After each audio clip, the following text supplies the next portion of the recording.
impacto educativo también, claro. de reciente firma después de la aprobación del 4% por la educación.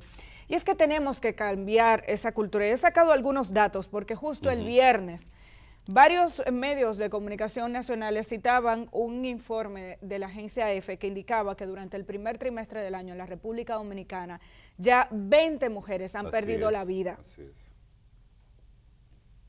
En circunstancias consideradas como feminicidios. 20 mujeres en lo que va de año en República Dominicana, según los datos de la misma Procuraduría General de la República, que para el mismo trimestre, el año pasado, calculó 18 casos.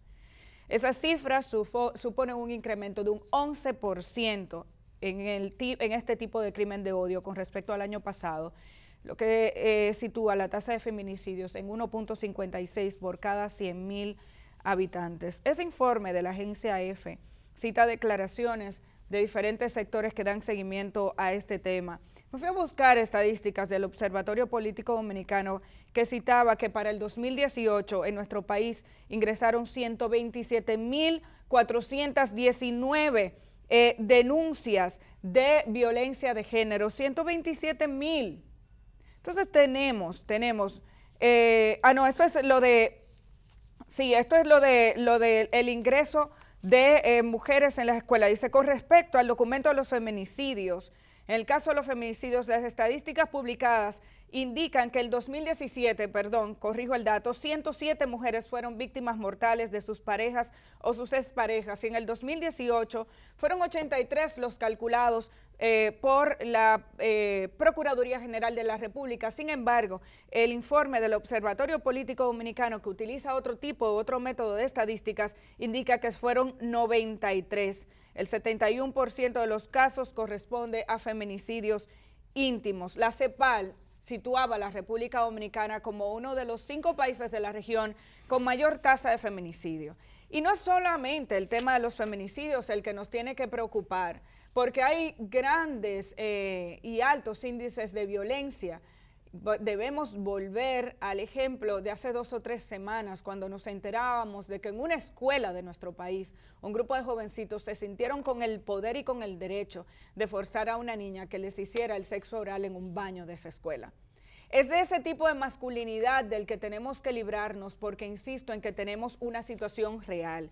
Y es tan real que lamentablemente, y aquí no acostumbramos a eso, en un periódico de circulación nacional, este fin de semana, en su editorial, cuando hacía su felicitación por el Día de las Madres, decía lo siguiente, y es que me extraña, y por eso yo insisto en que tenemos que cambiar la mentalidad, porque no solamente la agresión física o verbal, es que tenemos que provocar unos cambios que tienen que ver con el reconocimiento al valor de la mujer como un ente productivo de esta sociedad y no solamente reproductor, como un ente que además es considerado uno de los factores de avance más importantes de esta sociedad, que son más las mujeres las que asisten y terminan una carrera universitaria.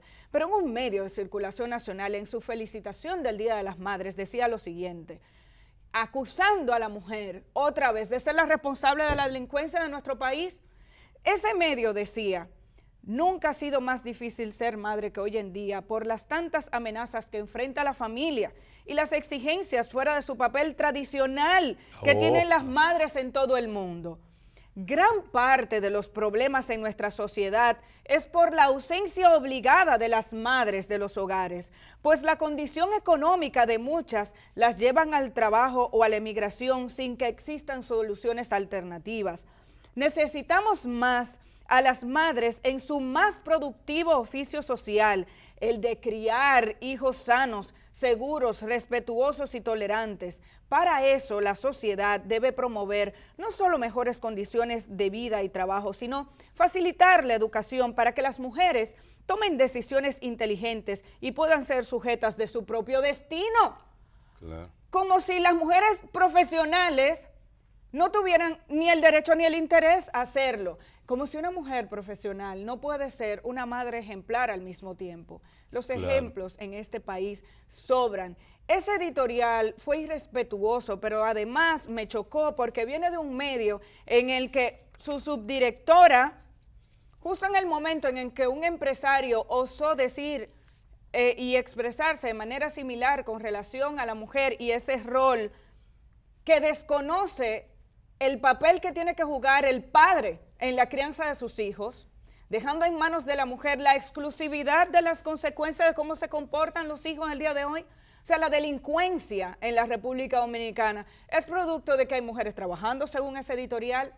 Y yo me voy a permitir leer unos párrafos del editorial publicado por la subdirectora de este medio, o el artículo de opinión publicado por la subdirectora de ese medio en octubre del año pasado, justo cuando un empresario osó expresarse de la misma forma. Y ella escribía, Inés Aispun escribía: ¿por qué trabajan las mujeres fuera de casa? Por las mismas razones que los hombres, por dinero principalmente, para vivir, para sacar adelante a su familia, porque el dinero no lo regalan, porque no todas son afortunadas herederas, porque les gusta su oficio, a muchos hombres también les pasa, porque son buenas en lo que hacen y entonces hacerlo es algo muy parecido a la felicidad, porque su vida laboral y su vida privada no son excluyentes, porque aunque no necesiten el dinero, necesitan trabajar, porque solo hay algo peor que tener que trabajar y es no tener trabajo.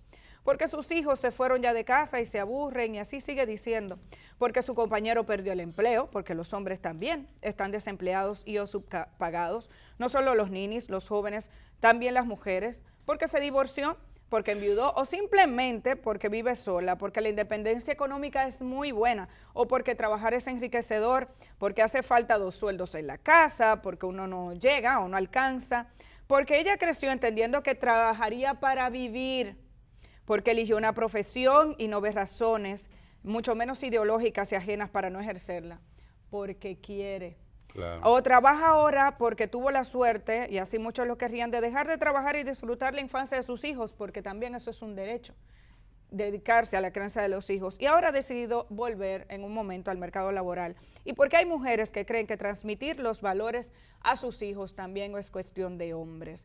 Me atrevo a citar estos 2 ejemplos del mismo medio porque entendemos que probablemente no es la visión del medio, sino de la persona que le tocó escribir ese editorial ese fin de semana, y creo que no pasó por el sedazo, viendo incluso el impacto y los trabajos constantes que hace ese medio de comunicación, dándole seguimiento al tema de los feminicidios y los abusos. Y que es una muestra, sí. Cierro diciendo, porque es lamentable que este tipo de expresiones se den.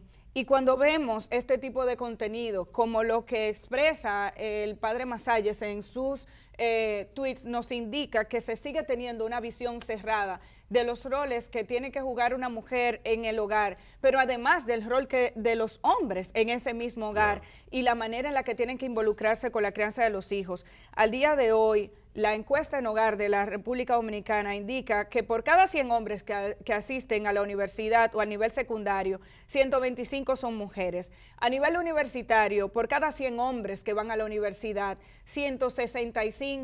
asisten 165 mujeres, lo que indica que son más las mujeres que se gradúan profesionalmente. Al 2018, según el Observatorio Político Dominicano, se indica que uno de los niveles donde las mujeres resaltan en matriculación y culminación es el sector universitario. Según las estadísticas del MESID, en el 2018, 127.419 de las matrículas que ingresaron, el 62% fueron mujeres y el 37% hombres. Esto representa un índice femenino de un 175% por encima, y dice, es decir, que por cada 100 hombres inscritos, 175 mujeres se inscriben en la universidad.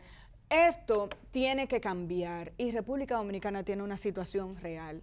Y no puede ser que cada vez que se hable de implementar una política a favor de la igualdad de género, entremos en los temores habituales y arcaicos del siglo, de hace 2 o 3 siglos. El mundo ha avanzado, estamos en una sociedad totalmente distinta. Y hay grupos que siguen resistiéndose. Ya no vivimos esos tiempos, ya hay avance.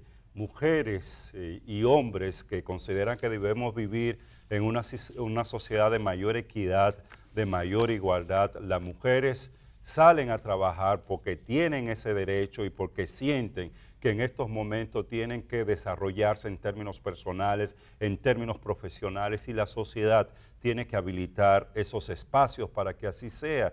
Por eso esta decisión del Ministerio de Educación, insistimos, va en la dirección correcta, y ojalá que esa institución del Estado no se deje presionar por esa visión ultraconservadora de algunos sectores dentro de las iglesias, de la iglesia evangélica, de la iglesia católica, de medios de comunicación, porque como tú señalas en ese editorial, también hay otros medios de comunicación que le han estado dando seguimiento a este tema, pero lo han estado haciendo con una visión que lo que procura es que el Ministerio de Educación eche atrás esta ordenanza que implica una mayor equidad de género en la política de ese ministerio. Y por eso se habla no del tema de política de equidad de género, sino que desde ese discurso que intenta obstaculizar esos avances en el país en esta materia, se habla de supuestamente ideología de género como una forma de desmeritar o desacreditar esos esfuerzos que desde la sociedad, desde el Estado tienen que hacer. Si es una lucha que viene desde la sociedad misma, de muchas, múltiples organizaciones de mujeres en el país que han estado luchando porque esta sociedad avance en esta materia. Y precisamente el día de ayer, el Foro Feminista Magali Pineda presentó un comunicado público donde plantea que esta política es un punto de partida para superar la deuda que en materia de igualdad de género existe en la educación dominicana y que es una condición necesaria para que los niños, niñas y jóvenes en el país se conviertan en agentes de cambio positivo para que todo esto que tú señalabas, Amelia, en la República Dominicana pueda cambiar. Y cierro con lo siguiente. Esto es una expresión, además, que va más allá del tema de una política pública que intenta implementar una mayor equidad de género en el país. Va relacionado con el tema de la relación Estado e Iglesia en una sociedad como la dominicana.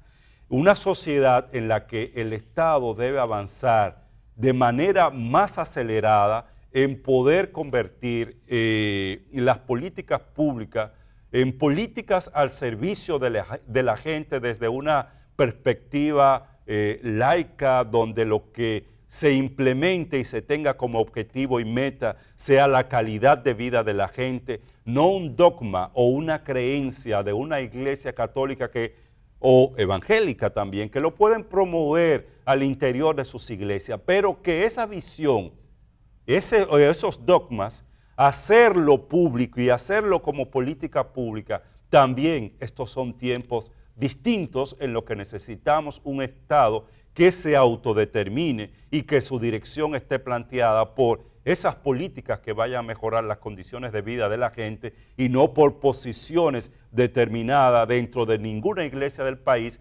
que baje línea y oriente sobre lo que hay que hacer desde el Estado dominicano o desde cualquier Estado del mundo. Y una de las características de la democracia es precisamente esa, consolidar cada vez más estados laicos que definan políticas públicas en función del bienestar de la sociedad. Y es un tema de derechos, igual es un derecho de los padres, incluso asistir y llevar a sus hijos a escuelas que tengan cierta orientación religiosa, pero el concepto básico y general de lo que tiene que ver con el respeto a los derechos de los individuos y la formación general y básica que tienen que tener nuestros niños y niñas, esa política es responsabilidad del Ministerio de Educación. El ministro de Educación decía ayer, yo no veo qué de malo tiene que el ministerio trate en las aulas con los niños, con los jóvenes y con los adolescentes, el inculcarles una cultura de igualdad y de equidad de género. No sé en qué le será eso a la formación de que un niño y una niña son iguales, que nacieron de un vientre igual. Entonces no debe haber ninguna discriminación, decía el ministro de Educación. Y con estas palabras nos vamos a la pausa. Cuando regresemos tenemos otros temas de interés para todos ustedes.